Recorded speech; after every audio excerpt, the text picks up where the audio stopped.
fez bastante coisa, né? A gente construiu lá a API do zero, utilizando aqueles conceitos que a gente tinha visto do TypeScript. Então hoje eu não vou tentar não avançar tanto e vou começar a aula hoje já questionando se alguém ficou com alguma dúvida. Eu sei que devem ter ficado várias dúvidas, porque a gente correu bastante no final da aula. E aí eu também planejo repassar por várias etapas que a gente fez ali no final e explicar com mais calma. Mas agora, nesse momento, eu queria saber de vocês se vocês têm alguma dúvida específica, alguma coisa que vocês queiram sanar, né, no momento inicial. Se alguém tiver, pode mandar, ou então pode abrir o microfone para poder falar.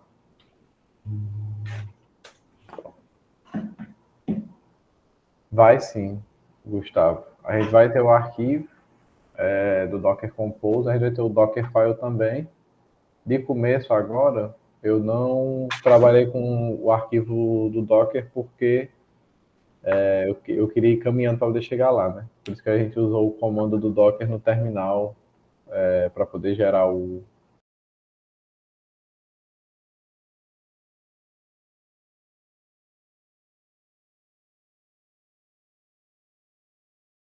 Me ouvindo aqui. Acho engraçado. Esse bicho aqui eu tô conversando, aí do nada o Google atende e começa a responder a pessoa. 24 horas escutando, Ontem, né? ontem tinha uns participantes aqui já dizendo que "Ei, é para colocar no Docker o que foi feito. Eu coloco, se você sabe, né? Era o Davi, não sei se ele está por aqui, mas ele já colocou no Docker, Uhum, né, aquela atividade que você fez. Replicou o que você fez, né? sim. Bom, acho que o pessoal não tá com tanta dúvida, aparentemente. Então eu vou compartilhar aqui a tela e a gente vai repassando as etapas que a gente fez. Deixa eu abrir aqui.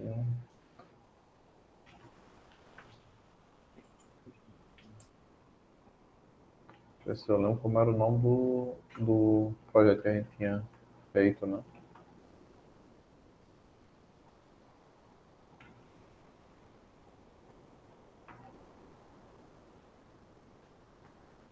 Era Intro API, né?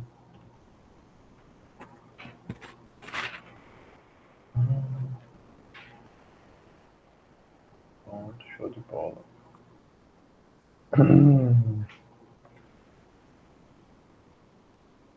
Vou aumentar aqui a tela. Pronto, ontem a gente fez. A gente instalou as nossas dependências no projeto, né? A gente começou instalando novamente TypeScript, TSX, a tipagem do Node.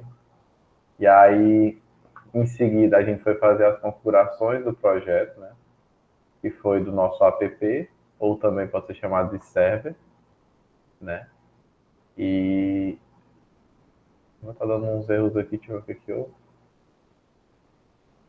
Acho que é erro no VS Code. No app e também no data source, né? O app que seria o nosso servidor, a gente configurou ele com Express, que é uma das bibliotecas mais famosas do Node.js. A gente. Tá dando erro, não sei porquê. A gente fez aqui ele utilizar as respostas e as requisições. Adicionou suporte a respostas e requisições com corpo JSON. E aí a gente colocou uma rotazinha padrão de. Ah, já sei porque tá dando erro, gente. Porque eu desinstalei as dependências para enviar para vocês. Então, deixa eu só dar um npmi para poder parar de apitar os erros. Dá um reload de novo. Pronto. Agora já para de apitar. A gente fez uma rotazinha padrão para poder mandar aquela mensagem de Hello World quando o usuário acessar o sistema, né, a rota index do sistema, a rota padrão. E E a gente colocou um handler padrão, né, para ele tratar erros e não tenham sido capturados pelos nossos try-catches dentro do sistema, né? Muito provavelmente esse daqui a gente não vai chegar a ver ele em ação, por causa que a gente vai fazer poucas rotas e a gente vai fazer todas elas de uma forma muito concisa, né? Muito segura, sem dar tanta margem para que esses erros aconteçam, né? E escapem. Mas isso aqui é interessante porque a gente nunca sabe, né, o que pode acontecer, né? Quando a gente está dependendo de bibliotecas terceiras, como o próprio Express, ou então, nesse caso aqui, o TypeORM, né? O data source dele aqui, tudo pode acontecer, né? E aí, a gente, já aproveitando que estou aqui no outro arquivo, que eu modifiquei, que ele está demonstrando. No outro arquivo, a gente fez a configuração do nosso data source, né? Que é a fonte dos dados. E a gente fez a configuração do data source para o nosso banco de dados Postgres, né? Esse banco de dados ele vai estar recebendo as variáveis de ambiente do DB host, né? Que é o host do nosso banco de dados, vai receber a porta, ou então essa porta padrão 5432, né? Ele vai configurar o username para acessar o banco, que eu coloquei Docker, a senha, que eu também coloquei Docker, o nome do banco de dados, que é intro API, o padrão, se não vai ser, no caso, vai ser o que vier das variáveis de ambiente, se não, vai ser esse intro API padrão. Aí aqui embaixo, essas duas opções que a gente deixou explicitamente configuradas aqui, ó. O Synchronize, ele é um utilitário a nível de desenvolvimento. Para quando a gente estiver desenvolvendo a aplicação, a gente não precisar se preocupar com migrações. O que seriam essas migrações? São basicamente registros de modificações no banco de dados. Então, se você cria uma tabela, você deleta uma tabela, você adiciona uma coluna na tabela, você modifica qualquer coisa num banco de dados, você tem que modificar por meio de migrações. Porque você migrando, fazendo essas modificações por meio das migrações, você consegue replicar isso em qualquer ambiente que o seu servidor ele esteja feito deploy. Peraí, deixa eu abrir aqui a porta, porque a gata vai enlouquecer se eu não abrir.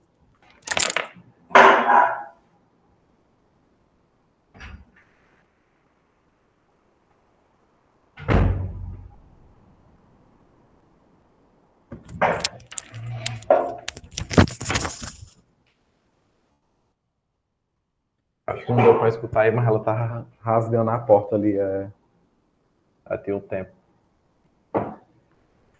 Aí, enfim, as migrações, elas são justamente para isso, para você ter esse fluxo a nível de código mesmo aqui dentro do projeto, para a gente ir fazendo essas alterações no banco de dados, né? Nesse projeto aqui, eu não vou trabalhar com migrações, porque esse projeto aqui ele é só um inicial, esse em MVC, né, que a gente está fazendo. Ele é um projeto só para a gente demonstrar essa forma de estruturar as pastas, né, e como trabalhar com ela, que é uma forma bem, vou dizer, básica e inicial, mas que funciona, né?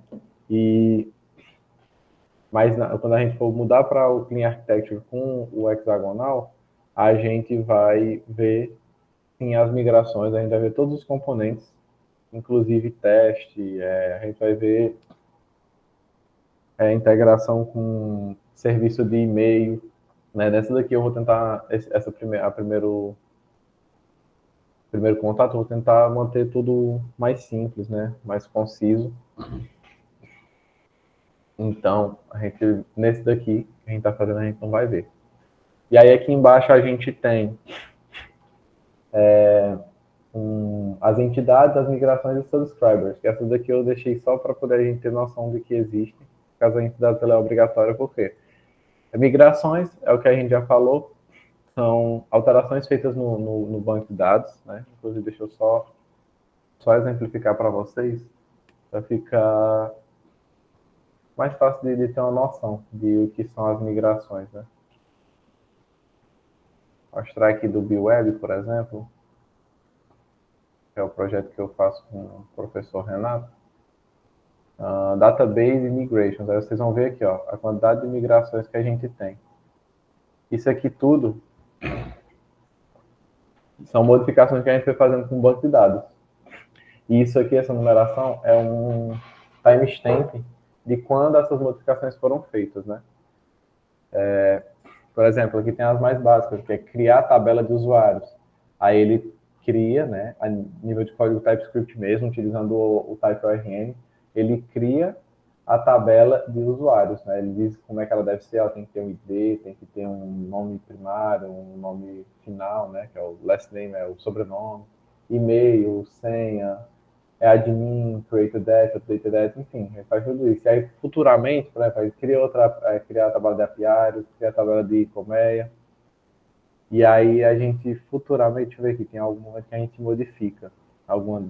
ADD is open to Riff Data. Isso aqui é uma modificação. A gente adiciona uma propriedade, uma tabela que já existia. Aí você pode fazer essa modificação diretamente no banco de dados, né? Abrindo um gerenciador como, por exemplo, Dbeaver, para poder fazer essa modificação no banco de dados. Só que, fazendo por meio da migração, você deixa aquele código junto do seu projeto. Então, sempre que tiver a execução do seu projeto em qualquer ambiente que seja, como a modificação está junto do código, você vai garantir que qualquer ambiente que esteja rodando no seu sistema vai estar atualizado, né? E não vai depender de você ir lá ou abrir por meio da interface aqui, ó, cadê? Abrir a interface do Dbeaver, por exemplo, para mexer com um negócio de banco de dados, aí mexer por padrão, né? Padrão não, na mão mesmo, fazer as alterações na mão. Aí, as entidades, elas são basicamente os modelos que a gente fez, né? No caso, a gente só fez o modelo de usuário, e aí aqui a gente deixa cadastrado ele dentro desse array, né? Deixa ele visível aqui, para que o data source ele saiba, olha, eu tenho que usar esse modelo. Aí ele pega aqui, ó, o modelo, e aí ele tem noção que esse modelo existe. Tanto é que eu tinha esquecido, né, na pressa, para poder mostrar funcionando, eu tinha esquecido de fazer esse cadastro. Então, quando a gente veio aqui nos controller não, no caso, no serviço, e tentamos fazer o cadastro do usuário, né, primeiro, a gente tentou pegar o repositório do usuário aqui. Deu um erro, por causa que o nosso modelo de usuário não estava cadastrado no data source. Então, ele não tinha conhecimento que ele existia. Aí, depois que eu adicionei ele aqui, ele funcionou, né? Aí, vale a pena passar pelo nosso modelo, né? Bem simples. A gente fez um modelo que tem o ID, com a estratégia de UID, e, resumidamente, o ID ele é um ID que ele não é numérico, ele é composto por caracteres tanto de letras quanto números, e ele possui 4 divisões, 4 seções dessas aleatoriedades de caracteres, né? Qual a diferença de trabalhar com o ID numérico incremental? É aquele 1, 2, 3, 5, 6, 7, enfim, vai assim por diante, e trabalhar com esse UID, né? Inclusive, deixa eu mostrar um exemplo de UID, né? Que seria esse estilo de ID aqui, ó, que está aparecendo no centro da tela. Isso aqui é o nosso UID. Qual a diferença de trabalhar com ele e trabalhar com um ID numérico, né? O ID, ele segue um padrão que ele não é legível e compreensível para nós humanos, né? Só a nível de máquina, né? Porque aqui tem alguma lógica por trás, só que a gente não consegue compreender. Pode estudar bastante para ver se compreende, mas não é meio difícil que a pessoa vá aprender todos os padrões, né? E enquanto ele não segue um padrão, o ID normal, clássico, incremental, ele segue um padrão. Então, o que acontece? O ID, por esse fato, ele é mais seguro, né? Para ser exposto publicamente na rota. Então, tipo assim, se eu estou acessando aqui uma rota, chamar aqui HTTP, dois pontos, barra, barra, nosso sistema.com barra users barra 1. Aí supondo que nessa rota eu consigo pegar as informações do usuário 1. Aí se eu pegar e trocar 1 por 2, teoricamente eu conseguiria pegar as informações do usuário 2. Óbvio, no nosso sistema, né, é obrigação nossa validar que o usuário só tem acesso às informações que ele pode ter acesso. Mas se por algum motivo tem alguma brecha que a gente não conseguiu prever, a gente não conseguiu remediar, a gente não conseguiu resolver, nesse acesso direto a outros usuários e tal, supondo aqui, né, pelo ID, o que acontece é o nosso ID seguir essa lógica, né, esse padrão de incremental, né, 1, 2, 3, 4, 5, 6, ele fica menos seguro do que utilizando um UID, porque, tipo assim, o cara que ele vai testando, 1, 2, 3, vai para o 4, vai para o 5, 6, 7, assim por diante. Aí ele chegou lá no 88, aí ele encontrou um erro, pronto, o 88 eu consigo acessar e roubar os dados dele, tá entendendo? Esse UID ele é mais uma camada de proteção, porque, por exemplo, se eu estou aqui com a mesma rota, no nosso sistema.com/users, e a gente cola esse UID, esse aqui seria o nosso acesso, né? Teria a mesma coisa, troca aquele 8 só que por esse UID, né? Os dois têm a mesma função, que é ser um identificador único, só que esse aqui é muito menos compreensível para qualquer usuário humano. Tanto é que se vocês forem utilizar qualquer rede social aí, um Instagram, um Twitter, né? Eu acho que até mesmo no YouTube, vocês podem reparar que na URL sempre vai ter alguma coisa diferente, né? Tem uma parte que é padrão e depois muda alguma coisa, tipo nos vídeos do YouTube. Porque cada vídeo tem um ID único. E esse ID nunca é numérico, porque é justamente para evitar, para dar essa camada a mais de segurança. Então, tipo, se o cara ele quiser tentar pular de um usuário para o outro, ele não consegue entender a lógica aqui. Ele não consegue saber qual é o próximo usuário, então qual é sequer a ordem desse usuário. Porque se eu estou no usuário 8, eu sei que ele é o oitavo usuário. Aqui eu não sei que usuário é esse aqui, D8, B09284. Aqui não tem como ele ver, ele entender essa lógica, né? E aí eu resolvi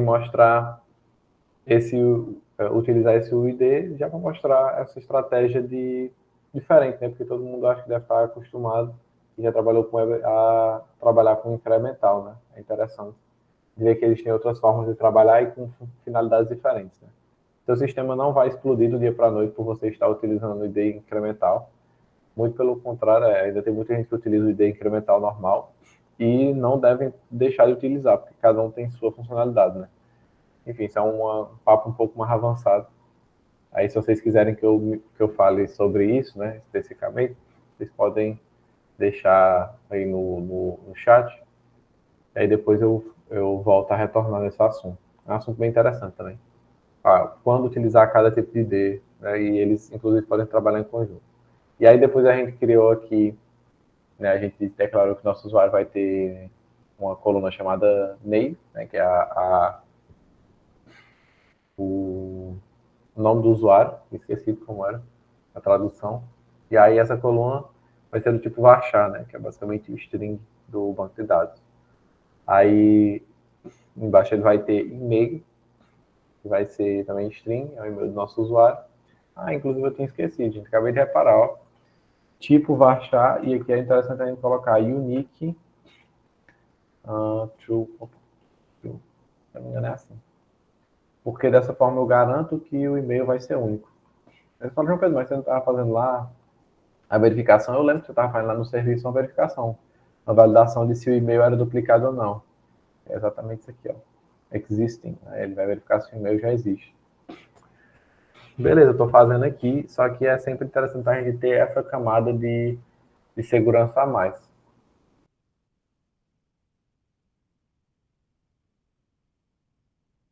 Pronto. E aí, aqui a gente está fazendo uma verificação a nível de execução de código, né, e tal. E essa verificação, ela vai ser a nível de escrita de dados. Então, eu estou escutando notificação, não sei se é do Meet. Então, o que acontece? É interessante que a gente case essas duas verificações para que o nosso sistema fique o mais seguro possível, porque às vezes, por algum motivo, isso aqui não funciona, né? A gente tem que desconfiar de tudo, né? Se por algum motivo isso aqui não funcionar, essa verificação aqui vai funcionar de certeza, porque ela está a nível de escrita dos dados no banco, né? E aí, beleza. Embaixo a gente tem o nosso coluna de senha, né?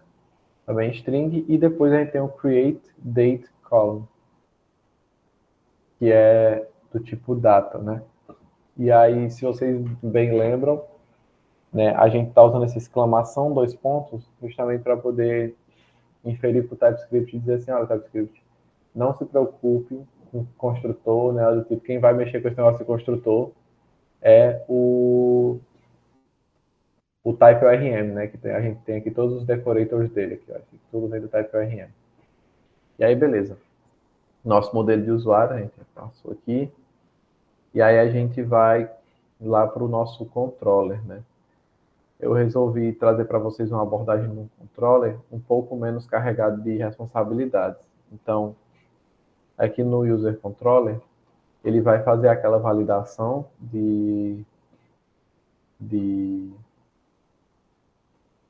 ok. Aí ele vai fazer aquela validação da requisição, basicamente, que é a função principal dele, a função central do controller é isso. Ele controla a entrada e saída de dados, né? E aí ele chama um serviço e aí sim esse serviço ele é responsável por cadastrar o usuário em si, né? Fazer escrita do banco de dados, fazer criptografia de senha e tudo mais. Aí, como é que está estruturado essa nossa classe? Né? A gente tem que export default class, user controller, export porque a gente não vai utilizar ela dentro desse arquivo, a gente vai utilizar um arquivo de rota, né? Como eu vou mostrar mais para frente. E aí a gente dentro dela cria um método assíncrono e estático, que é o create, né? Que é justamente para referenciar o create user. Ele vai receber uma requisição e uma resposta, que são do tipo do Express, né? Que é o framework que a gente está utilizando. E ele vai responder uma promessa de uma response também do próprio Express, né? E aí, beleza, aqui a gente tem o try, né? Catch, normal. Por quê? Porque a gente vai fazer uma operação aqui que pode jogar algum erro, lançar algum erro, alguma exceção para a gente. E aí é interessante que a gente tenha uma tratativa desses erros. Por mais que a gente já tenha lá no app configurado a tratativa de exceção. Mas nunca se sabe, né? A gente precisa dessas camadas de segurança. Por mais que pareçam repetitivas, mas são importantes, né? E aí, beleza, a gente vai pegar o corpo da requisição, né, rec.body, a gente vai desmembrar ele. Eu quero tirar as propriedades name, e-mail e senha. E aí, eu vou fazer uma validação dos tipos dela, porque eu sei que name, e-mail e senha precisam ser strings, né, todos três. O que eu vou fazer? Eu vou fazer um if múltiplo, que eu digo assim, olha, se o tipo de name for diferente, né, isso aqui é diferente ou estritamente diferente, eu vou dizer diferente para poder ficar mais acessível, né, a linguagem. Se o tipo de e-mail for diferente de string, ou se o tipo de e-mail for diferente de string, ou se o tipo de password for diferente de string, você joga uma mensagem dizendo, olha, estão faltando informações de usuário, né? E aí, basicamente aqui a gente está garantindo que esses dados vão seguir as regras estritas que a gente quer, ou seja, a gente quer que eles sejam string, né? Sejam dados textuais. Tanto é que se eu passar o mouse para vocês, olha como o TypeScript ele trabalha. Se a gente fizesse isso em JavaScript, eu acho que ele também iria inferir o tipo, né? Ele iria compreender. Porque o que acontece? A gente está garantindo que todas essas propriedades vão ser string. Eu passando o mouse aqui em cima, vocês podem ver, ó, name, n. Name, dois pontos, n, que é o tipo dele. Mas a partir do momento que passa esse if, né, aqui na linha 16, e se eu colocar o mouse em cima das propriedades, ele vai me dar outro tipo, ó. ele já vê, ó, name string. Aqui também, ó, e-mail string. Ele já reconhece que essas propriedades, elas são do tipo string, né? Porque se ele passar dessa validação, não tem erro. Morreu Maria Preal, constante name, tipo string. E aí, isso é interessante porque a gente consegue ter um controle de tipo assim, vamos supor que eu quero fazer uma manipulação de string, name, ponto. Aí aqui a gente tem todos os métodos, né, de string para poder trabalhar, né? Isso aqui, vou jogar aqui para cima. Se eu viesse aqui em cima e tentasse fazer essa manipulação de string, ele não aparece nada. Simplesmente eu mudar a variável de um canto do código para o outro, muda completamente o que o autocomplete do VS Code entende. Por quê? Porque aqui ele não tem certeza do tipo da variável, ele ainda pensa que ela é do tipo N, então ele pode ser qualquer coisa. Ele não vai te dar um autocomplete de string, né? Porque ele não sabe que essa variável vai ser um string, ele não tem certeza, né? Mas depois da nossa validação ele vai ter. E aí é isso que é muito, muito legal no TypeScript, né? Esse autocomplete, inteligente e tudo mais. E isso que a gente ainda está na superfície bem rasa do TypeScript. Tem muita coisa ainda para o cabo mergulhar. E aí, beleza. Depois que a gente faz essa verificação, a gente chama aqui o serviço, né, de criação de usuário, e a gente passa aqui as nossas propriedades, né, name, e-mail e password. Né. Só relembrando, eu escrever dessa maneira aqui, name, vírgula, e-mail, vírgula, password, eu vou escrever isso aqui, ó, name, dois pontos, name, e-mail, dois pontos, e-mail, e password, dois pontos, password. Né? Quando a propriedade tem o mesmo nome que a variável, você pode simplesmente passar uma vez e ele vai compreender que tem que pegar essa variável e colocar nessa propriedade. E aí, enfim, que é um syntax sugar, é que chama.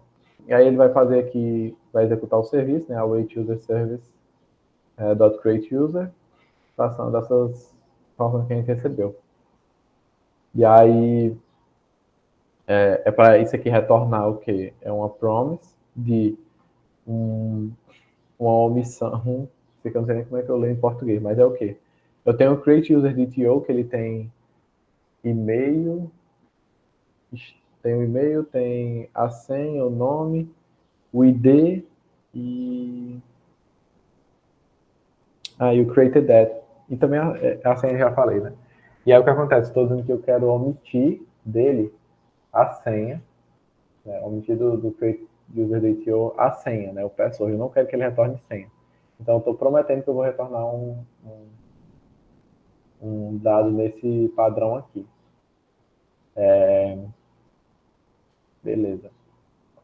É isso mesmo.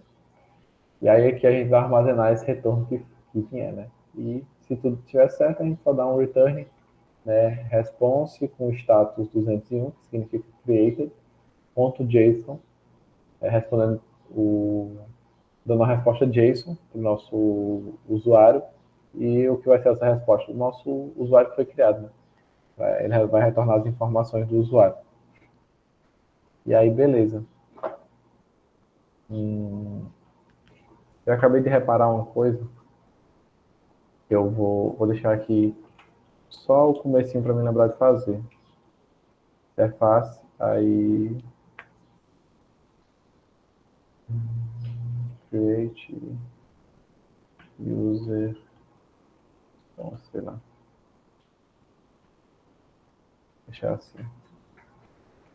Para me lembrar de fazer depois. Porque eu percebi que o tipo não está conforme a resposta real. Mas enfim. A gente vai ter agora, partindo para dentro do nosso serviço, que eu mexi aqui. Tudo certo. Partindo aqui para dentro do nosso serviço, né, para a gente ver como é que está sendo feita o cadastro do usuário, a gente vai ver aqui. A gente tem primeiro a interface, Create User DTO, que é os dados que a gente espera receber, né? Tem outras formas de nomear isso aqui, poderia ser, por exemplo, create user em vez de ser DTO, que é data transfer object, eu já vi gente trabalhando com input, né? create user input, e aqui, por exemplo, seria output. Inclusive, é uma maneira correta também de trabalhar, né? Essas nomenclaturas, elas não importam. Assim, importa, mas não é algo crucial, tipo, cirúrgico no seu sistema. O interessante é que você siga a mesma padronização para todo o sistema. E se for mudar essa padronização, que mude para todo o sistema. Senão o sistema fica bagunçado, né? E aí, enfim, a gente está criando aqui, nesse caso aqui, interface, create user input, né? Acabei de modificar. E esse input, o que a gente vai receber? A gente vai receber um nome, um e-mail, um password para poder criar o usuário. São os dados padrões que a gente precisa, né? O ID ele vai gerar automaticamente, o created that lá, ele vai gerar automaticamente. Aquilo ali é uma, uma propriedade para poder registrar quando o usuário foi criado, né? Pronto. E aí, beleza. A gente vai dar o export default na classe de serviço de usuário. E essa classe, ela vai ter uma propriedade privada, chamada REPL, que é uma função, né? Essa função, ela vai ser uma função que recebe nada, né? Parâmetro vazio, e ela basicamente retorna o app data source get repository, né? Vai pegar o repositório do usuário, né? Acho que vocês lembram que eu tinha falado que tem outra maneira de trabalhar com construtor. Eu basicamente vou fazer isso a nível de construtor, mas essa forma aqui fica mais conciso, né? Meio que a mesma coisa. E aí, beleza. Aqui a gente tem o... Cadê? Pronto, perfeito. A gente tem aqui o... Dentro dessa variável vai ter o repositório. No caso, ela não vai ter o repositório, mas a função dela é retornar o repositório do nosso projeto, né? Outra forma de fazer ela, que ela está mais voltada para um método do que para qualquer outra coisa, seria transformando ela num método por si só, né? Seria assim. E aí a gente dá um return. Isso aqui. Eu acho que fica mais legível, né? Fica mais compreensível, na verdade. Porque ela está parecendo uma propriedade por si só. São essas bizarrices que o JavaScript tem. Enfim, essa daqui, escrever dessa maneira aqui, que está bem mais legível para entender que ela é um método, é a mesma coisa que escrever daquele outro jeito, né? Funciona exatamente igual. E aí, beleza. A gente tem agora esse método que retorna o nosso repositório para a gente utilizar dentro das nossas funções, né, dos nossos métodos do serviço, né? E aí a gente começou criando aqui o nosso serviço de criar usuário, né? Assim que create user, que ele vai receber, né, o create user input, né, que antes era o DTO, né? Só modifiquei o nome. E aí eu pergunto para vocês lembram o que é essa estrutura aqui, ó? Por que eu estou fazendo dessa maneira aqui? Quem souber, manda aí no chat para ver se vocês pegaram isso aqui.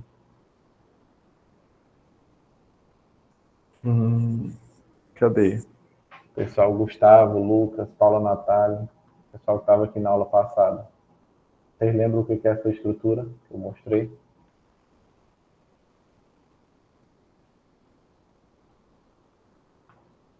Deixa eu ver aqui. Não lembra? Se não quiser mandar no chat, reage com emoji, pessoal, para mim saber.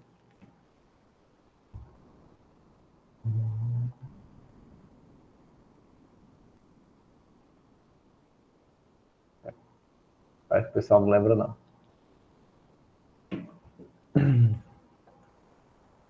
Deixa eu tirar aqui. Agora eu travei minha tela. Pronto. Isso aqui, gente, é a mesma coisa de eu fazer isso. Ó. Vou pegar aqui um chamar de input, por exemplo. Eu fazer a desconstrução, né? Vocês já estão acostumados com a desconstrução, acredito eu. Que é basicamente isso. Eu tenho uma variável input, que ela tem propriedades dentro dela, né? Dentro dessa variável input eu vou ter name, e-mail e password, né? Se eu colocar aqui input, ponto, ele vai me dar ó, e-mail, name e password, são propriedades dela. O que eu posso fazer, se eu quiser colocar isso em variáveis variáveis próprias, eu posso fazer essa estrutura. Ó. Eu digo const, abro chave, coloco o igual e o input. Ó. Eu estou desmembrando a propriedade. Aí eu coloco aqui, ó. Quero pegar o e-mail dela, quero pegar o name e o password. Fazer isso daqui, né? Ou, né, deixa eu cortar daqui e colocar aqui, ó, no lugar do input. E fazer isso daqui é a mesma coisa. A diferença é que eu estou desmembrando já aqui no começo da função. Né? E eu não vou precisar desmembrar dentro da função, né? Do método. É a mesma coisa. Basicamente estou desmembrando o que vier, o objeto que vier, em pequenos pedaços, né? Que seriam, eu estou separando e-mail, name e password. E aí, beleza. Na linha 23, né? No caso aqui a gente tem declaração de retorno, né? Promise. Aí eu prometo que eu vou retornar um create user input, só que sem o password. Essa leitura. E aí, beleza. A gente tem na linha 23 a gente extrai o repositório, a gente chama aquela função lá, para pegar o repositório, o get repositório de usuário, que era o repositório de usuário. A gente extrai ele, para que a gente consiga manipular os dados que a gente tem lá no banco. Na linha 25 a gente vai fazer aquela verificação lá, ver se existe um usuário ou não. A gente vai criar uma constante chamada existing, que ela vai ser o repositório.find one by, e aí, isso aqui é encontre um por, no caso aqui, encontre um pelo e-mail. Aí eu passo o e-mail dele. Então ele vai tentar encontrar algum usuário com esse e-mail cadastrado, esse e-mail que está recebendo aqui na função. E aqui o await, né, porque como a gente está fazendo a leitura no banco de dados, a gente não tem compreensão de em quanto tempo essa nossa requisição vai ser respondida. Então a gente precisa aguardar que ela seja processada e aí a gente continua, né, na nossa execução do código. Se eu tirar esse await daqui, por exemplo, a nossa função ela quebra. A gente vai executar e a gente vai conseguir jogar vários pedidos de cadastro de usuário, com o mesmo e-mail, por causa que a nossa execução de código é em, sei lá, milissegundos. E aí, essa leitura no banco de dados demoraria, eu vou dizer, 1 segundo. Então, o que acontece? Antes de completar 1 segundo, ele já jogou vários milissegundos de requisição. Tipo, ele não aguardou, porque a gente não especificou que ele tem que aguardar com o await, né? E aí, beleza. Esse await é só vocês lembrarem que é uma ordem, dizendo assim, olha, espere esse processamento tem que terminar para você continuar o processamento abaixo. Né? Porque senão, por padrão, o JavaScript e algumas linguagens, eles tentam fazer a execução em paralelo de tudo que eles puderem. Né? Se um bloco de código, tipo esse bloco de código, não tiver relação com esse, ela vai tentar fazer os dois em paralelo. Né? E aí, beleza. Depois que a gente tem a resposta, né, esse existing, se eu passar o mouse aqui, ele vai dizer que vai ser ou usuário ou nulo. E aí eu estou verificando, ó, se ele existir, né, ou seja, se a resposta for do tipo usuário, jogue um novo erro dizendo e-mail is already in use. Is already in use, eu acho. Tá certo, acho essa escrita do inglês. Eu digo e-mail is already in use, quer dizer que o e-mail já está sendo utilizado. E aí, se ele só entra nessa condicional aqui, nesse throw, inclusive eu acho que vocês devem saber, mas o throw ele para a execução do código, tá? A partir do momento que ele entrar nesse if, quer dizer que existe um usuário já com esse e-mail, então ele para a execução do código, daqui para baixo ele não executa, e ele vai retornar esse throw aqui, ó, ele vai jogar essa exceção e pronto, morreu Maria para ele, não vai fazer mais nada para baixo. Mas se ele passar daqui, quer dizer que ele não entrou na condição do if, logo o nosso e-mail está limpo, né? Ele é 1, ele não foi cadastrado. E aí, beleza. Linha 29 a gente vai fazer, então, já que a gente já passou, a gente pode continuar com o cadastro do usuário. O que a gente vai fazer? A gente vai criptografar a nossa senha do usuário, né? Aí eu fiz aqui, usando a biblioteca ByCrypt, a gente instalou no NPM. E eu chamei aqui o método hash, que é um método assíncrono também, ó, que vocês podem ver. Se eu passar o mouse em cima, ele sempre vai dizer, ó, se tiver promessa, quer dizer que ele é um método assíncrono. Então ele tem um tempo de execução diferente. Então, por via das dúvidas, vocês verifiquem, né, as funções.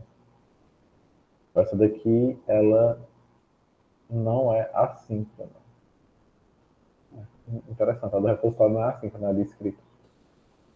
Enfim. Mas geralmente todas as funções assim que fazem leitura, que fazem alguma manipulação no banco de dados, elas são assíncronas. O banco de dados, então, serviço de e-mail, criptografia, essas são as principais e elas geralmente são assíncronas. Validação de criptografia também, a gente vai ver mais para frente. Não, validação de criptografia não é assíncrona, na verdade. Ela consegue ser resolvida em tempo polinomial. E aí, beleza. Aqui a gente vai fazer um hash da nossa senha, passando aqui 10 interações para ele, né? Que é tipo o tamanho da criptografia, o quão forte essa criptografia vai ser, né? E aí, beleza.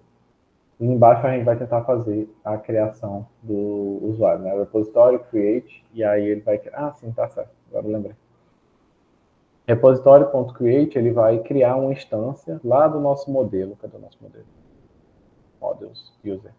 Ele vai criar uma instância desse modelo aqui, ó. Vai retornar para a gente. Vai instanciar um objeto desse modelo, da classe. E aí aqui a gente vai ter, ó, classe, um objeto user, que é do tipo da classe user, né? É basicamente isso que ele vai fazer. Por isso que ele não é assíncrono, porque ele não está escrevendo no banco de dados, né? Ele cria uma instância da entidade.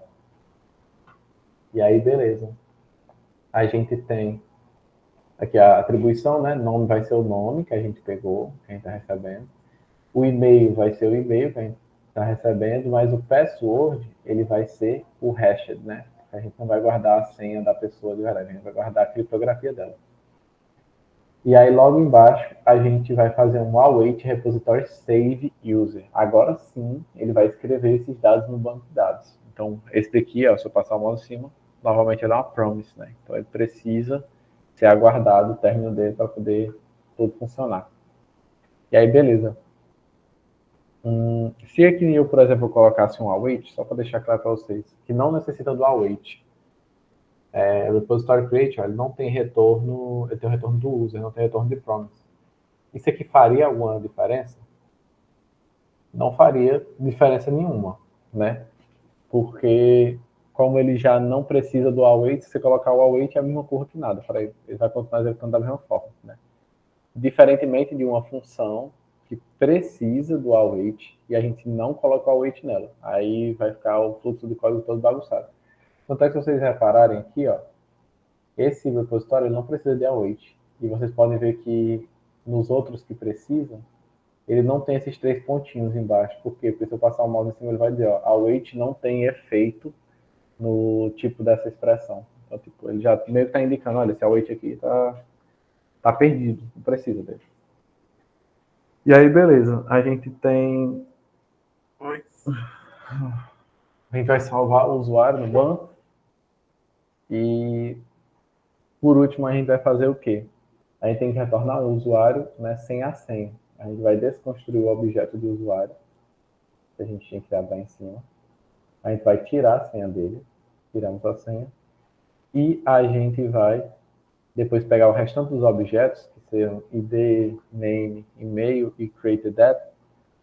A gente vai deixar eles dentro de um outro novo objeto chamado safe user. E aí a gente retorna esse safe user e não o usuário normal, né? A gente está garantindo que ele não vai retirar a senha, né? A gente não vai retornar a senha, a gente extrai esses dados. E aí, se vocês conseguiram reparar, tem um detalhezinho. Esse safe user, ele diz que ele vai retornar id e created at, né?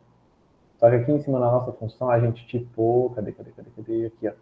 A gente tipou que a gente vai voltar create user input sem o password. Esse create user input, ele só tem name, e-mail e password. Então, aqui eu estou dizendo que eu vou retornar só name e e-mail, só que eu estou retornando id e created that, são duas propriedades a mais. Então, por isso que esse create user output, ele seria algo para deixar a tipagem mais fiel possível, né? Porque a gente vai retornar o create user input, vou usar o type, tá? Create user input e algumas propriedades a mais, que seriam id, string e created at, eu acho que é date, né? Tá aqui, date, perfeito. Date. É isso mesmo, tá essa nomenclatura.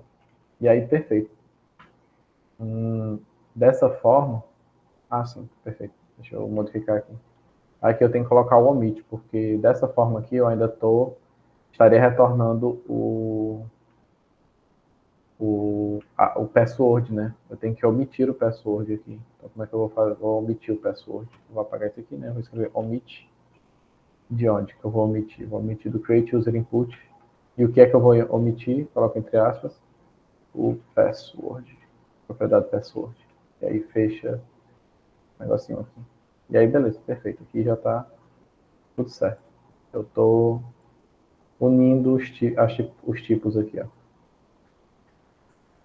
E aí basta eu vir aqui, né, onde tem esse prompt, esse omit, eu tiro tudo isso aqui, né, deixa só o prompt e os dois negocinhos aqui, é o menor que e o maior que, né?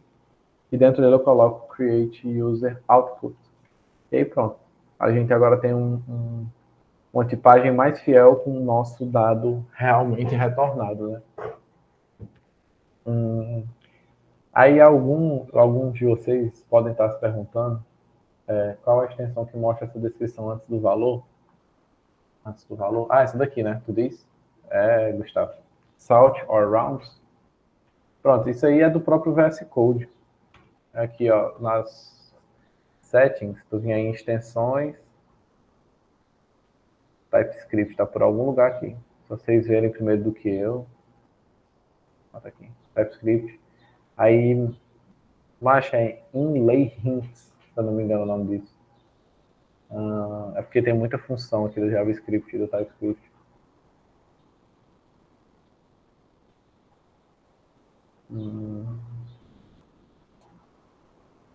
Meu Deus, cadê? Deixa eu ver aqui. Inlay hints do TypeScript. Inlay hints, tá aqui, ó. Pesquisar inlay hints dá pra achar mais fácil do que procurando, ó. Tipo, você pode botar a função igual eu coloquei aqui, ó, literals. E aí ele vai mostrar esses negocinhos aí.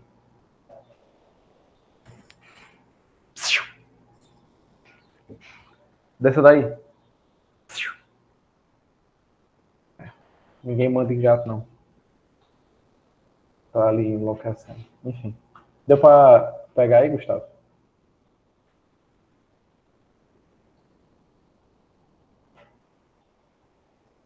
Pronto, beleza. Show de bola. E aí, se tô ativando aí, colocando esse literals, ele funciona, tá? E aí, beleza. Deixa eu lembrar aqui. Como é que pode, né? Gato é um bicho diferenciado, viu? E aí, beleza. Vocês podem estar se perguntando por que é que antes, mesmo a gente retornando esse objeto aqui, o SafeUser, ele estava com propriedades a mais do que meu irmão. Ele vai derrubar tudo. Propriedades a mais do que a gente precisava retornar, né? Por que é que não estava dando um erro, já que o tipo não estava explicitamente igual ao que a gente estava definindo? Não é possível, esse gato vai derrubar o mundo. Só porque o cara está dando aula. Ele não estava apitando erro, gente, por causa que o TypeScript, né, quando ele é utilizado no Node, ele só aponta, né, e apita erros quando você passa uma propriedade, uma função não, um valor, um objeto que ele não ele tem propriedades faltantes, né? Então, tipo assim, se por algum motivo esse nosso objeto aqui não tivesse a propriedade, deixa eu pensar aqui em uma, o e-mail, por exemplo, né? Eu vou retirar o e-mail também. E-mail vai vir para e-mail. Aí sim ele daria um erro, tanto é que a gente tá vendo aqui, ó, return, diz que ele vai dizer, ó, que o tipo precisa de e-mail, né? Em algum momento aqui ele vai dizer isso, né? É a translation aqui. Mas se eu adicionar as propriedades aqui a rodo, colocar tipo uma propriedade de crédito ou então de sobrenome, colocar número de telefone, não iria importar para o JavaScript ou para o TypeScript, por causa que ele está seguindo o mínimo que você declarou que ele vai seguir. E aí ele funcionaria. Isso é uma coisa do Node.js mesmo. Que, por exemplo, se você for utilizar o Dino, ele iria apontar o erro. Se a propriedade tivesse mais no caso, se a constante, né, se o objeto tivesse mais propriedades do que o esperado. Daí isso aí varia de, de runtime para runtime, né? Então o Node ele deixa a desejar nesse ponto, né? Mas não é nada que afete de uma forma tão impactante o nosso desenvolvimento. E aí, beleza. Serviço de criação de usuário, passamos por ele completo. E aí tem mais o que para a gente ver agora, que tem as rotas, né? Já que a gente já construiu o controller, já estamos fazendo aquela tratativa dos dados que estão entrando, né? Então, aqui validando tudo, fazendo uma resposta, né? Uma resposta por caso de erro. Aí a gente chamou o serviço ele está fazendo tudo certinho aqui, está criando, né? A gente criou o input, o output, e aqui, ó, eu nem tinha percebido, mas ficou bem diferenciado, né? Quando utilizar uma interface bem mais simples, e o tipo, ó, ele consegue casar vários tipos de tipagens, né? Na sua construção. A gente fez aqui o nosso serviço e tal, e aí beleza, tá tudo funcionando. Agora a gente vai hospedar essa nossa rota, né? A gente vai registrar essa rota, registrar que ela vai utilizar esse controller. A gente criou aqui uma pasta routes, userroutes.ts, userroutes. E aí a gente fez aqui, ó, const user router, a gente criou, chamando a função router do Express, né? Só não, acho que é uma classe do Express. E aí é que a gente vai registrando as rotas que ela tem, né? O nosso roteador de usuário ele vai ter uma rota post, que vai estar no caminho, né, da rota /users, né? Então, se a pessoa fizer um post para /users da nossa aplicação, ele vai ser atendido pelo nosso controller, pelo método create do nosso user controller. Meio que essa é a forma de ler, né? Podem ter outras formas de ler, mas essa é a mais compreensível, né? E aí, beleza. Por fim, depois que a gente fez o registro das nossas rotas aqui, a gente só exporta para ele ser utilizado em outro arquivo. Que arquivo é esse? app.ts, né? O server, nosso servidor da aplicação. Inclusive, isso aqui eu vou modificar para server.ts para ficar mais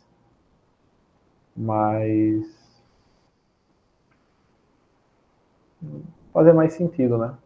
Com, com o que ele é, né? Deixa eu chamar aqui de server também. Export default server. E aqui ele já modificou também. Isso aí é muito bom do VS Code, porque o VS Code ele é altamente integrado com o TypeScript. Então vocês viram que eu modifiquei o nome do arquivo. Quando eu entrei no main, ele já tinha modificado o nome do arquivo. Aqui eu modifiquei o nome da variável, né, eu dei F2 para poder renomear. E aí ele já renomeou a variável aqui. Para renomear, gente, é F2, tá? Vocês podem clicar no arquivo, F2, ele abre aqui a interface de renomear.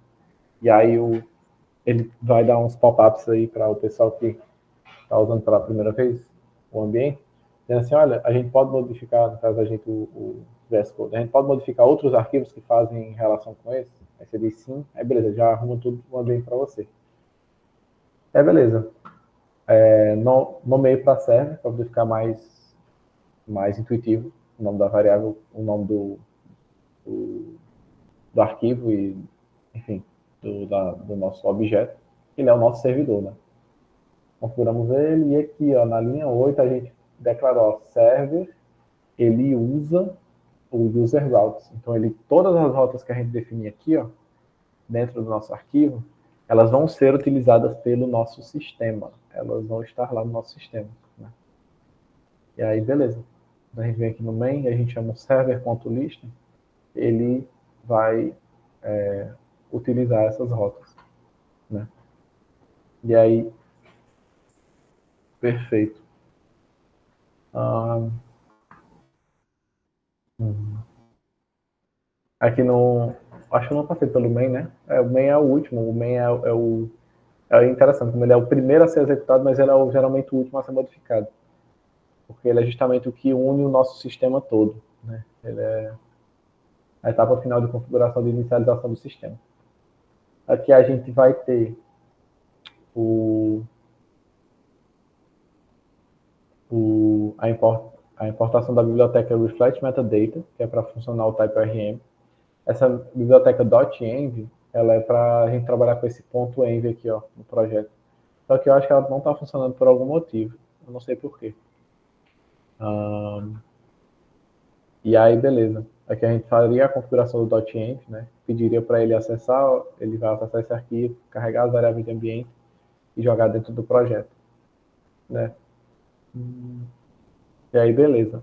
Depois a gente vai importar o data source, o app data source, e depois o servidor, né? Para poder a gente fazer a integração deles dois.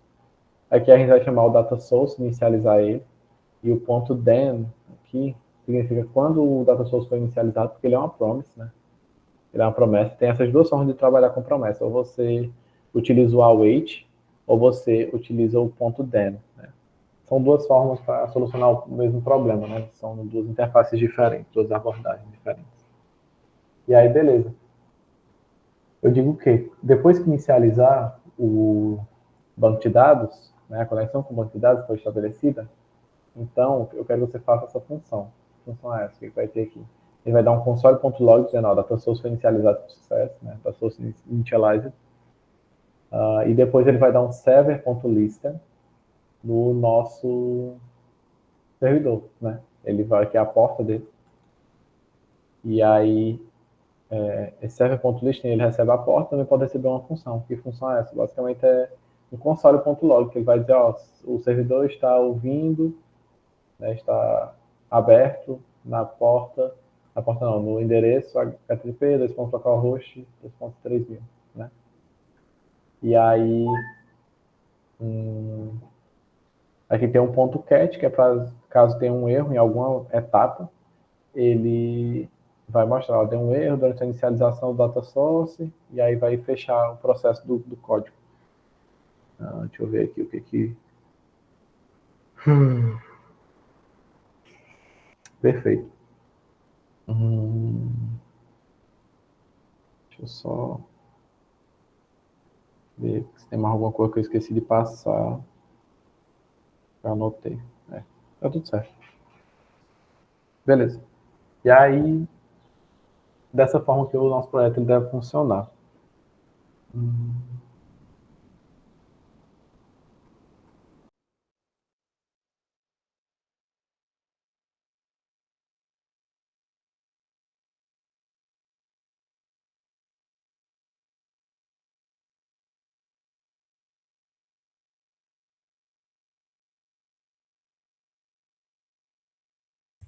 Acho que tu tá mudo, João.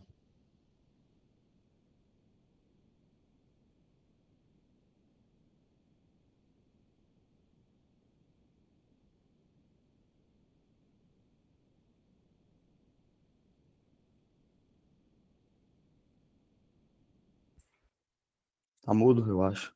Ou é só pra mim?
Alô, alô, alô, vocês estão me escutando agora? Oxi, eu fiquei mudo, velho. Não acredito nisso, não. Faz muito tempo que eu tava mudo.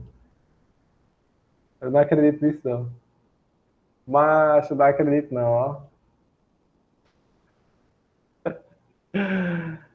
Foi, eu botei aqui. Eu entrei pra poder ficar vendo as mensagens no telefone, cara. Ah, eu botei aqui pra ficar olhando as mensagens do chat no telefone, aí o bicho mutou, cara. Não acredito, não. Deixa eu desativar aqui, velho, porque. E eu não tava escutando nada aqui. Deixa eu só. Gente, eu não lembro nem o que eu falei aqui nesse último minuto. O Davi Nascimento tá com a mão levantada. Ah, tá todo mundo com a mão levantada. Era pra me dizer que eu tava mudo. E o pior é que não tava chegando a notificação, olha. Tô ficando doido mesmo. Aí, beleza. Deixa eu só repassar o que eu tava fazendo. Eu tava basicamente vendo se tava dando certo aqui, porque eu falei pra vocês que tava com algum erro aqui no .env, porque ele não tava configurando as variáveis de ambiente. E aí eu tava testando aqui pra ver se elas estavam configuradas ou não. Eu vou chamar aqui, ó, const port. Vai ser igual a process.env.port ou eu vou dar um parse int, né? Parse int. Minha gata tá na porta do meu quarto que ela quer entrar. Isso é impressionante. E aí que se não tiver a porta nas minhas variáveis de ambiente, eu vou colocar como padrão porta 3000. E aí aqui eu passo o port, né, que é essa variável, essa constante no caso, variável não. E aqui eu vou colocar para usar port. Ctrl D. Ctrl. Como é que eu faço aquela? Sim, perfeito. Troquei as aspas, tá? Aqui estava aspas simples. E agora tá aquele acento agudo ao contrário. E aí, beleza. Dessa forma, eu tô só puxando a porta da nossa aplicação das variáveis de ambiente aqui. Então, tipo, eu vou mudar aqui para 8000 para ver. E ele deve seguir o que a gente definiu, né? Para ele hospedar na porta 8000. Deixa eu só abrir aqui a porta, porque agora tem outro gato chorando para entrar dentro do quarto.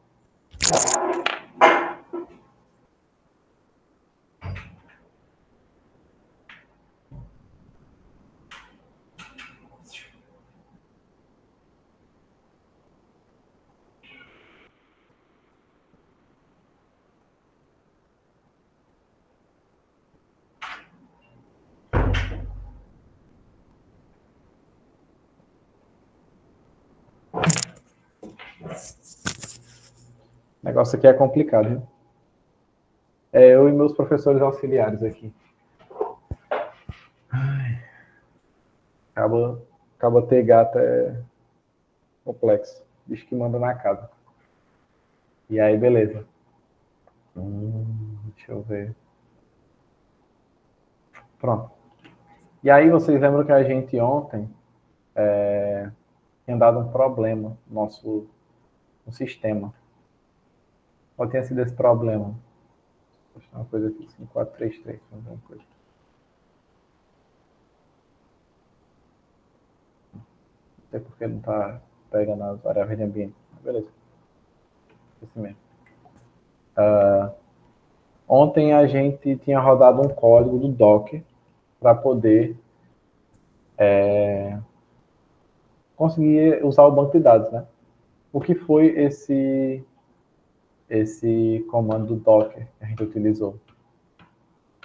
Deixa eu achar aqui, viu? E ontem eu rodei muito comando, pronto. Docker run -d, aí -name intro API, -postgresdb intro API, Postgres user docker, password docker, porta 5432542 e por último Postgres 2.15, né? Para o pessoal que já tem contato com Docker, acho que vai compreender bem esse comando, mas a gente vai passar linha por linha para poder entender o pedaço por pedaço dele, né? Esse comando, o que ele está dizendo aqui, né? A gente está pedindo para o Docker executar, rodar um container, e aí eu quero que ele rode esse container no modo D, que é o detach. Se eu tirar esse D, ele iria ficar aqui no meu terminal, mostrando os logs, mostrando não sei o que do container. Esse D, ele meio que eu digo assim, olha, você roda e deixa eu continuar usando o terminal aqui do jeito que está, né? Enfim. E aí, embaixo, menos name, é a opção para dizer o nome do container. Aí a gente está chamando de intro API. Eu deveria ter chamado de um nome mais que explicitasse mais que ele é um banco de dados, então tipo algo como DB intro API seria melhor. Mas enfim, não vai mudar na funcionalidade. E aí embaixo a gente tem "-e", e o que é esse "-e"? É nada mais que a variável de ambiente. A gente vai definir essa variável de ambiente aqui, PostgreSDB igual a intro API. Esse aqui é o nome do banco de dados que vai ser criado lá dentro do Postgres. "-e" é Postgres user, é o usuário padrão, vai ser esse usuário aqui Docker. "-e Postgres password vai ser igual a Docker também, a senha. E "-p" é a porta, né, que é a porta que a gente expõe, e a porta do mapeamento interno, que é 5432, 5432. Né? O Postgres, ele utiliza por padrão, geralmente os bancos de dados eles costumam utilizar por padrão umas portas que são tipo a assinatura dele. Né? O Postgres, a porta de assinatura dele é essa 5432. Se vocês repararem, é tipo 5, voltando, né? 4, 3, 2, decrescente, né? E aí, essa é a porta de assinatura, entre aspas, do Postgres. Se eu mudasse isso aqui para qualquer outra porta, tanto faz, né? Só tem que manter essa segunda aqui, que ela é a de assinatura interna. Porque dentro do container vai ser 5432 e fora do container vai ser o quê? Aí aqui eu também coloquei 5432 para poder rodar e funcionar. E aqui o Postgres 2.15 quer dizer que eu quero rodar, né? Eu adicionei, configurei tudo isso aqui, mas eu não falei o que eu queria rodar o container. Eu queria rodar um container que tivesse Postgres 15, né? A versão 15 do Postgres. E aí quando eu executar isso, ele vai dar um erro porque eu já tenho um container com esse nome aqui. Ele vai dar um conflito e tal, mas aí quando rodar isso, ele deve mostrar meus containers aqui, ó. Ele deve rodar o container na máquina de vocês, para que vocês possam acessar o banco de dados mesmo sem ter, né? No caso, a imagem já tinha sido criada ou dá para rodar direto sem criar a imagem? Dá para rodar direto sem criar a imagem, porque a imagem, quando eu especifiquei ali Postgres 2.15, eu estou especificando qual é a imagem que eu quero rodar do Docker Hub, tá ligado? Então é que eu ia falar isso. Pô, João Pedro, mas como é que... A pessoa pergunta assim, pô, João Pedro, mas como é que tu sabe que essas variáveis de ambiente, esses zezinhos aqui, né? Tem que ser exatamente assim, Postgres _DB, porque não database? Porque Postgres user e não username? Porque Postgres password e não só pass? Isso aqui tudo fica na documentação do Docker Hub. Então, se eu pesquisar aqui Docker, eu ia precisar outra coisa aí. Docker, meu Deus, esqueci o nome. Postgres, né? Aí aqui é o primeiro que aparece, Docker Hub Postgres Official Image, né? Aí você tem toda a documentação da imagem. Cara, Docker é sensacional por causa disso. Porque você consegue rodar qualquer coisa que você quiser no seu computador. Você tendo o Docker, você roda qualquer projeto que você quiser no seu computador. E isso é impressionante. Aqui tem toda a documentação dele, inclusive dá para rodar macOS no seu computador com Docker, tá? De tão poderoso que o Docker é na virtualização dele. Aí aqui ele tem toda a documentação. Só achei escuro demais esse site. Vou colocar light theme aí, para poder ficar melhor de visualizar. E aí, beleza. Documentação vai falar o que é o PostgreSQL, como você usa essa imagem, ó, exatamente como a gente fez. Ó, Docker Run, ele explica aqui, ó, o nosso contexto, né? Ou então via PSQL, da outra forma de rodar, via Docker Compose, como você roda. Como como estender essa imagem. Aí aqui, ó, Environment Variables. Ele dá aqui, ó, Postgres Password, que é aquela que a gente está utilizando, Postgres User, Postgres DB, que é o nome do nosso banco de dados. Tem outros aqui também, ó, InitDB Args, Valdir, Host of Method, tem vários aí. Eu nem sei para que são essas últimas aqui que eu citei, SS e S, mas está tudo documentado, tipo assim, para que a gente possa trabalhar, né? E aí, beleza. Docker é muito interessante por causa disso. Algum de vocês tentou executar esse código, esse do Docker Run, não?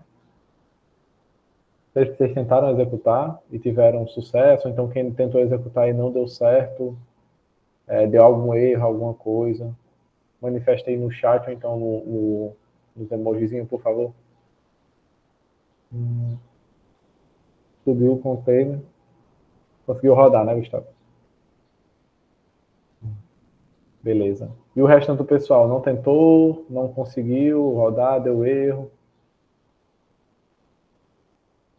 Davi Nascimento conseguiu.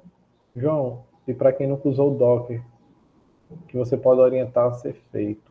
Acho que deu uma boa, mas tive que tirar as barras. Pronto. É porque o meu, mas ele é Linux, então acho que essas barras são especificamente do Linux, só esqueci. O Docker, para um Windows, ele tem a interface, né, Renata? Aí a interface lá dele fica mais simples da pessoa utilizar, né? Então, eu acho que dá para fazer pela interface, para poder criar esse mesmo container. Só que se vocês conseguirem rodar pelo terminal, é assim como quem foi que falou? O Lucas Mello, ele disse que tirou as barras. Se vocês só rodarem esse comando aqui sem as barras, ele funcionaria da mesma forma. O Docker, ele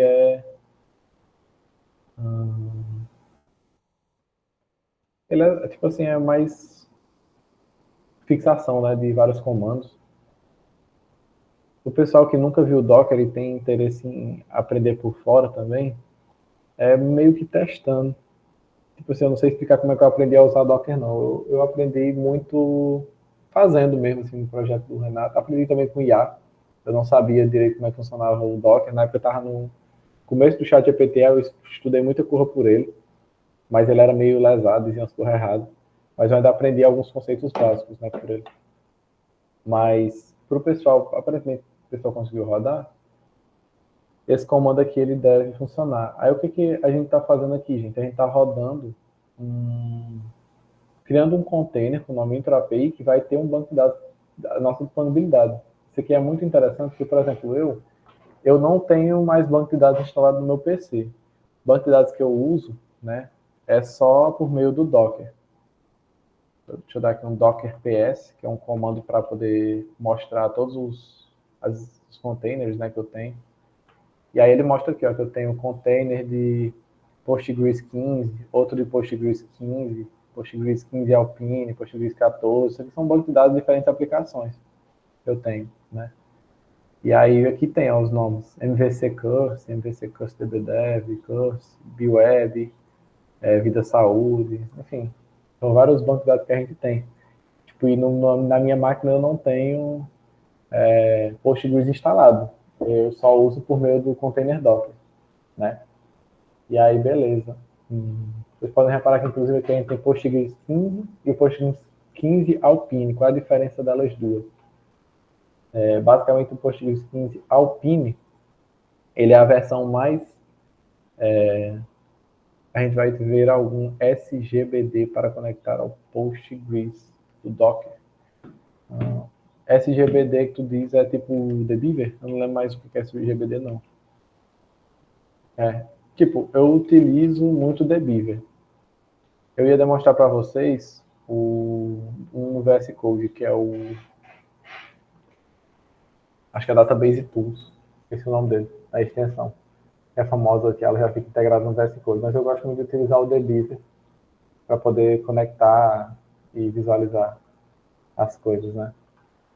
É um dos que eu recomendo, que eu acho que tem para Windows e para Linux. Então, você aprendendo a utilizar ele, dependendo do ambiente que você esteja, você está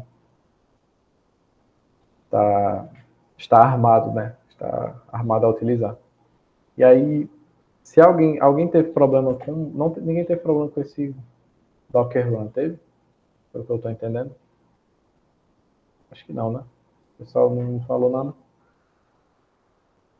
Mas para os que conseguiram rodar já, então, como é que a gente vai fazer para executar o nosso container de novo? Docker, start, e aí coloca o nome do container, que é intro_API. E aí, beleza, quando der docker ps-a, ele vai mostrar aqui, ó. Repare na diferença, já está maior, né?